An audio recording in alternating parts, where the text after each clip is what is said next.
Setahun lebih mendekam di LP Pondok Bambu, Nikita Mirzani tiba-tiba mencak-mencak. Begitu murka dan seakan menyimpan kesumat sangat dalam. Begitu tahu petinggi Korps Kejaksaan Febri Ardiansyah terjerat dugaan korupsi dan pencucian uang. Korps yang menggiringnya ke penjara ternyata busuk. Si ratu kontroversi menyindir keras karena mantan Jampitsus menghilang usai ditetapkan sebagai tersangka. Temuan tumpukan uang ratusan miliar dan gunung emas batangan ternyata belum cukup membuat mantan Jampitsus ditahan. Dan yang bikin geleng-geleng, teranyar beredar kabar Febri sudah terlanjur ke luar negeri untuk menjalani umroh. Yang jelas yang bersangkutan masih ada di Indonesia, tidak ke luar negeri dan kooperatif. Dari balik lapas Rutan Pondok Bambu, Nikita Mirzani langsung menyala, menabuh genderang perlawanan lewat sindiran pedas di media sosial miliknya. Nyai Nikmir benar-benar menunjukkan nyalinya mengusik Jampitsus. Nilainya lebih mahal dari jam mahal. Tak cuma itu, Nikmir membandingkan apa bedanya Febri X Jampitsus dengan atlet angkat besi di Olimpiade. Ditunggu rilisnya, Febri pakai rompi pink ya Pak Polisi. Ya, kasus dugaan korupsi dan pencucian uang ex-Jampitsus Febri Ardiansyah. Jadi titik balik Nikita Mirzani kembali eksis dan kembali melawan. Termasuk melawan keterpurukan. Tak lagi bisa bermewah-mewah. Tak lagi bisa memeluk anak-anak. Tanpa barang branded, Nikita benar-benar hidup seperti warga binaan pada umumnya. Kendati begitu, saat dipercaya buat konten bersama warga binaan, Nikmir menyelipkan kata-kata penuh makna yang seolah ditunjukkan untuk musuh bebuyutannya Reza Gladys. Teranyar di sidang peninjauan kembali, Reza Gladys tuding Niki menyuap majelis hakim MA 4 miliar. Ini dia handphone gue, namanya Wartel Sus. Kalau pakai Wartel Sus ini kita bisa video call sama keluarga di rumah. Dia ada waktunya. Nah, kalau pulsanya habis, harus beli isi ulang. Makanya, cek kuotanya, jangan katanya.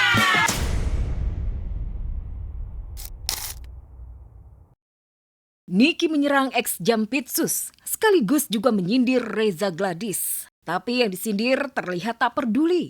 Perempuan bos skincare ini malah pamer, menolak tua, malahan sengaja membuat konten awet gadis. Jangan sampai keceplosan panggil saya Mbak. Ingat ya. Oke, love.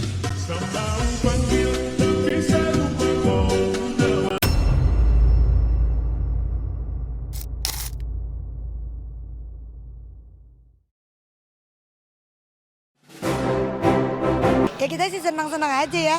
Yang penting dianya mau, dianya happy, aku sih nggak masalah.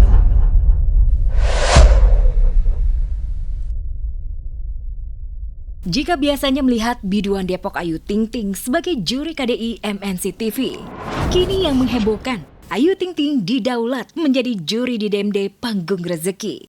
Dan yang gak disangka-sangka buat Ayu adalah saat asistennya bernama Ragil ikut menerima tantangan menjadi peserta DMD. Gak cuma Ragil, ada pula tetangga Depok dekat rumah Ayu pun ikut. Ia mencoba mengubah nasib lewat panggung penuh rezeki tersebut. Lantas, benarkah Ayu yang memberikan motivasi dan semangat untuk mereka unjuk bakat di bidang tarik suara?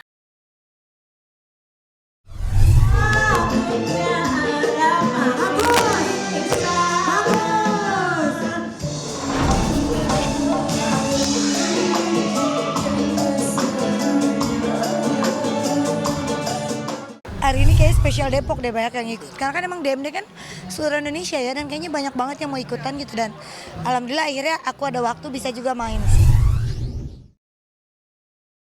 Meski tak berhasil menaklukkan panggung DMD, namun Ragil berterima kasih telah diberikan kesempatan dan berhasil membawa pulang hadiah Rp1.500.000. 500 dari Tuan Takur dan ditambahkan oleh Mama Iis Dahlia yang mendukung Ragil. Lucu, dia lucu banget, memang dia lucu banget. Ya kita sih senang-senang aja ya. Yang penting dianya mau, dianya happy, aku sih nggak masalah. 1,5 dia tadi dapat. Dari siapa itu 1,5? Mama Iis. Belakangan ini Ayu memang terlihat lebih fokus memperbaiki diri. Ia juga berbagi kebahagiaan dan perbanyak amal baik. Apalagi sejak menjalin hubungan dengan Kevin Gusnadi. Semua itu menjadi bagian ikhtiar menyambut masa depan bersama Kevin.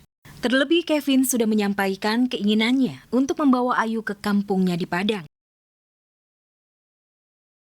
Mudah-mudahan Diko diajak Teh Ayu pulang kampung ke Padang. Ya deh, Teh pulang kampung ke Padang. Teh pulang kampung ke Padang. Apa itu? Mau nggak pulang kampung ke Padang? Lai. Lain. Doain aja lah. Pelakunya siapa? VP. Tidak bakalan bisa.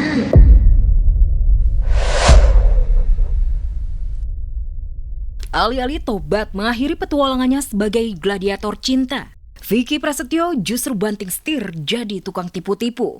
Janji manis, rayuan maut dan tipu muslihat Vicky ternyata mampu memperdaya wanita, bertekuk lutut dan mau memberikan uangnya dengan mudah. Baru saja ramai dikabarkan menelantarkan istri sirinya Fang Fang. Vicky sudah dituntut lagi, 3 wanita sekaligus. Vicky dituding melakukan penipuan dan penggelapan uang kepada Gusti, Juliana, dan Erlita. Total nominalnya fantastis, 5,2 miliar. Ketiga wanita ini sudah mengadu ke Polda Metro Jaya dan Polres Metro Bekasi Kota. Alhamdulillah sudah jelas gitu, bukti-bukti nyata sudah ada, beliau sudah pegang semua fotokopiannya. Ya mudah-mudahan proses ini bisa berjalan.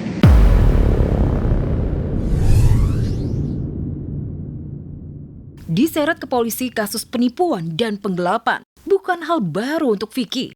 Sebelum ketiga wanita ini, ayah 8 anak ini sudah dipolisikan di Polda Jatim oleh korban bernama Fajar Ramadan. Modusnya proyek pengadaan perangkat audio. Vicky juga sudah resmi terlapor di Polres Ciamis atas dugaan penipuan oleh Nunun Lusida. Kerugian korban mencapai 700 juta rupiah. Tapi anehnya, hingga kini Vicky tetap melenggang. Benarkah Vicky Prasetyo kebal hukum sampai tidak bisa dipidana dan dijerat perdata? Salah satu penyidik di Polda Metro Bekasi sini mengatakan bahwa tidak bakalan bisa. Ini siapa? Pelakunya siapa? VP. Tidak bakalan bisa. Vicky begitu kuat, laporan polisi seperti tak mempan. Tapi tidak dengan ibundanya, Emma Fauzia. Wanita parubaya ini mendadak drop dan tengah jalani perawatan intensif di rumah sakit. Memikirkan ulah Vicky atau ketakutan akan ancaman mantan menantu. Ibunda Vicky tengah disomasi Kalina Oktarani, bahkan diancam akan dipolisikan. Happy birthday.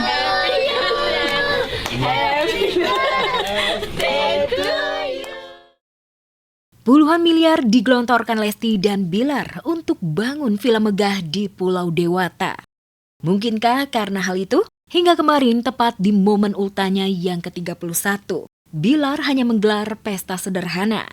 Jauh dari wah, hanya bermodalkan dekor sederhana bernuansa Liverpool dan hanya dirayakan keluarga. Ketiga buah hatinya malah nangis saat memberikan kado kejutan. Pas banget kepala 3, anaknya 3. Ya, kakak tahulah doa-doa kita samalah pasti yang terbaik. Ulta Bilar ke-31 bak bumi dan langit jika dibandingkan momen pertambahan usia Bilar ke-30 tahun lalu. Di mana saat itu Rizky Bilar banjir kejutan dari keluarga, sahabat, dan sesama selebriti. Pesta Ulta ke-30 digelar mewah, bertabur karpet merah para selebritas, dan penuh saweran. Semua doa-doanya yang terbaik, segala doa dari istri ke suami, dari suami ke istri.